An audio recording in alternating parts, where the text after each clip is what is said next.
In this video, I take a look at an instance of the ndarray and how that instance, i.e. object, relates to the ndarray class. We've seen a program similar to this in a previous video in the playlist. Here you can see I'm importing NumPy as MP. This line is creating a list. This line is creating a NumPy array. And these two print statements are printing aspects of both the list and the NumPy array. On the next slide, I'm going to look at this program statement.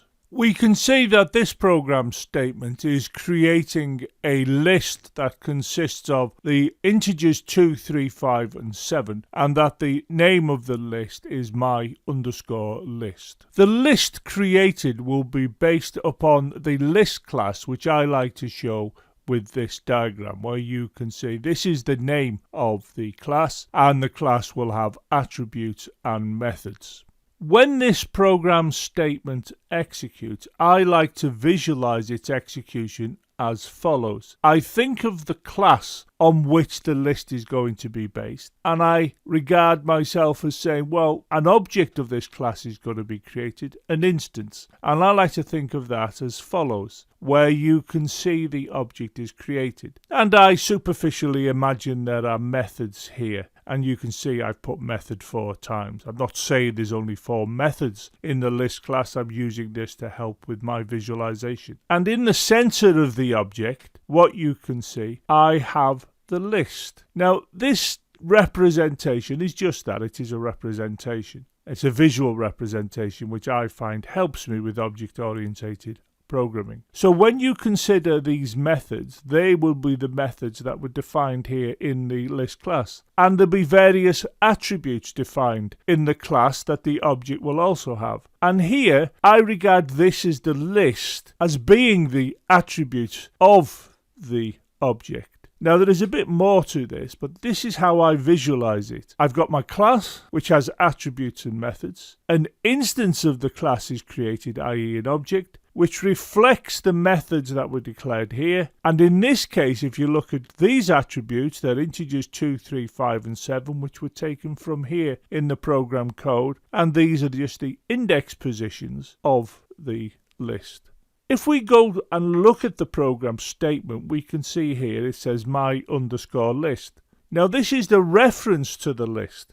If you like, this points to the list. It's the label of the list. And I like to show that, I like to visualize that as a label attached to the object, which you can see here. And look to the name of that label and you can see it's my_list, which is what appears here in the program code. On this slide, I'm showing the program statement responsible for producing the ndarray. And you can see I'm using the alias for NumPy. I'm calling upon this method or function, if you prefer, and I'm passing in my list, which we discussed on the previous slide. And what this program statement is going to do, it's going to create an instance of the ndarray class. I visualize the creation of an instance of the ndarray class pretty much in the same way as I regarded the creation of an instance of the list class. So let's consider the way in which this visualization works for an ndarray class. Well, first of all, we know we're going to have the class.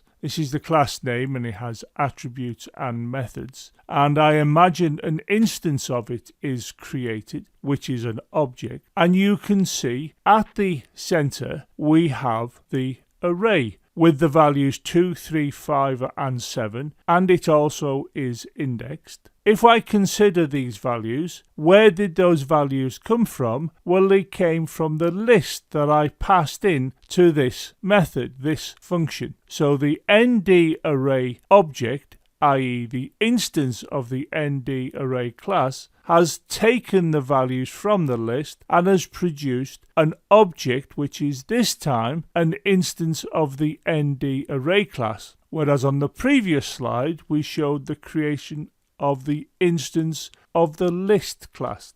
Now, of course, if I look to the program code, I can see that the array has been given this name, my_list. array. So pretty much in the same way as on the last slide, I labeled the object, I'm going to do the same here.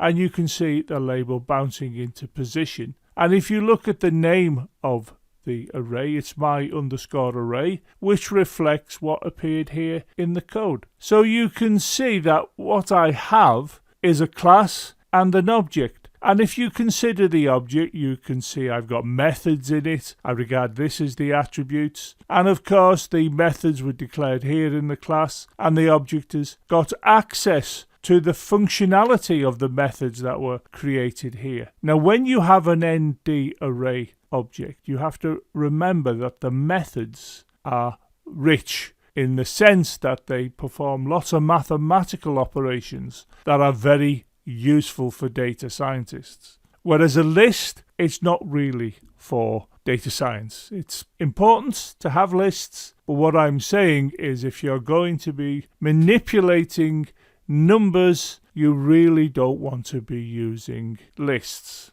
For one thing, they're too slow for large data sets. Now, I covered that in a previous video in this playlist, where I compared lists with ND arrays. But you can see the object-oriented view is the same in terms of how the ND array object is created. We have a class from which we have an object which is based on the class. And this program statement is responsible for creating this object. And these values here were taken from my list.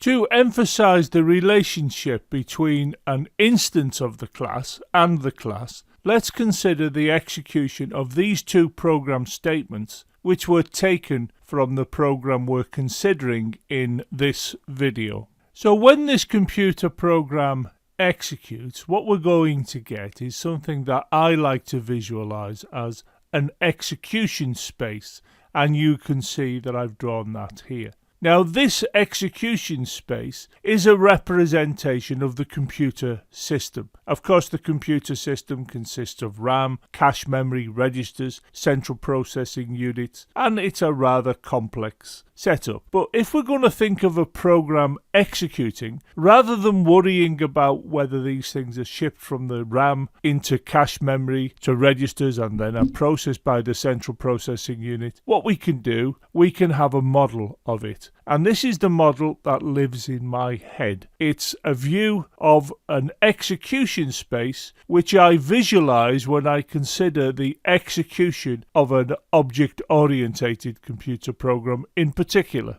Let's consider this computer statement here, and we know that this is going to create an instance of a list class, an object, and that object is going to have the values 2, 3, 5, and 7. Now, when I see this program statement, I say to myself, right, well, an object's going to exist in the execution space, and you can see that object here. And you will note that it's got the label my list. And in fact, if you think carefully and look at this, you can see it's exactly what I covered earlier in this video. And you can see it has methods and it has the attribute in the middle, which I'm saying is the list. So this object is in existence in the execution space and can be used. It can be used by the program. Let's now consider this program statement. And we know that this is going to produce an instance of the ndarray class, and I'm showing that instance here. And again, you can see it's got methods, it's got the array here, and it's got this label. And of course, this label reflects this name here. So when these two program statements execute, the execution space is going to have two objects. This object is going to be based on the list class, and this object here is going to be based on the ndarray class. This is an instance of the list class. This is an instance of the ndarray class. As you look at the execution space and the two objects that have been created, And if you look closely at the two objects, from the diagrammatic viewpoint, they look to be identical. They've all got methods, and they appear to have the same kind of structure stored within. But what we have to appreciate is that this diagram is only an approximation that allows us to think about the objects that are created in a computer program. This object is based on the list class, so these methods here will be the methods that have been defined in the list class. This object, well, that's based upon the ndarray class, and its methods will be based on the methods that have been defined in the ndarray class. Consequently, as I've said in a previous video, you will find out that the methods associated with this object, i.e. the instance of the ndarray class, have many mathematical functions that can be used on the data stored here. Whereas when we look to this object, which is an instance of the list class, you can manipulate this data, but this data will be manipulated by the methods defined in the list class, and they're not as rich as the methods that are declared in the ndarray class. So, although superficially these objects look pretty much the same, they are different because they're based on differing classes. So what we can think of here is these diagrams are okay in as far as they go. They give us this notion of objects being created, but we need to have the knowledge of realizing that the objects are based on differing classes. It just so happens that the creation of this object needed this object to be in existence so that these values could be transferred to this object and used. Now these attributes and these attributes are also different, but that's something I can come on to in a later video. What we can say with certainty is here I've got two objects that may look the same, but they're not because they're based on differing classes, and they therefore give us different behavior, where the behavior is really what the methods do. Let's end this video by looking at the program that we saw at the beginning of the video. This line will import NumPy appropriately. This line will create an instance of the list class, in other words, an object of the list class. This will create an instance of the ndarray class, and these two lines will print information associated with the list and the array. And the runtime for this program is shown here. And if we concentrate on the print statement and the output and see what it tells us. Well, if we look to this print statement first, we can see we're printing my list, which is here, which is the 2, 3, 5, 7, and you can see the commas separating the values, and this list is what we defined here in the code. This will output the type of the list, and if you come here, you can see that it is saying that it is a class of type list, and we can think of this as being the type of my list, and it is indeed a list. My list is a name I've chosen, remember, but this is telling us that the type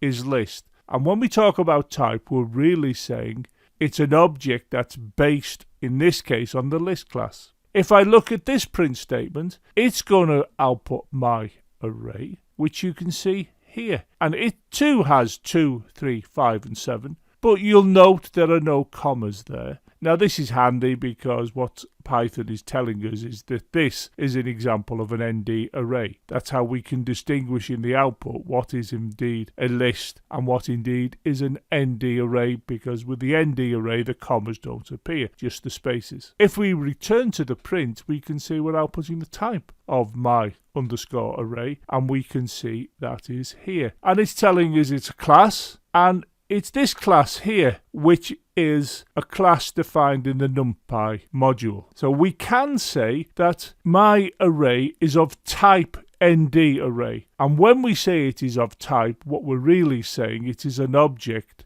based on the ndarray class. It's an instance of the ndarray class. So hopefully this program and its output, you'll be able to reflect it onto the model that I've shown you in this video. And the model can be very useful when you're thinking in object-orientated terms. But I want to leave you with this very important fact. And that is, my list and my array may look the same, but they're not, because they're of differing types, which means they have different behaviors. And the behaviors given by an ND array are very useful when manipulating large data sets. Please consider subscribing to the channel and click the bell to ensure you get an update every time I upload a video. Maybe you would like to consider supporting the development of these free videos via Patreon. In addition, why not follow me on Twitter and also check out the supporting website.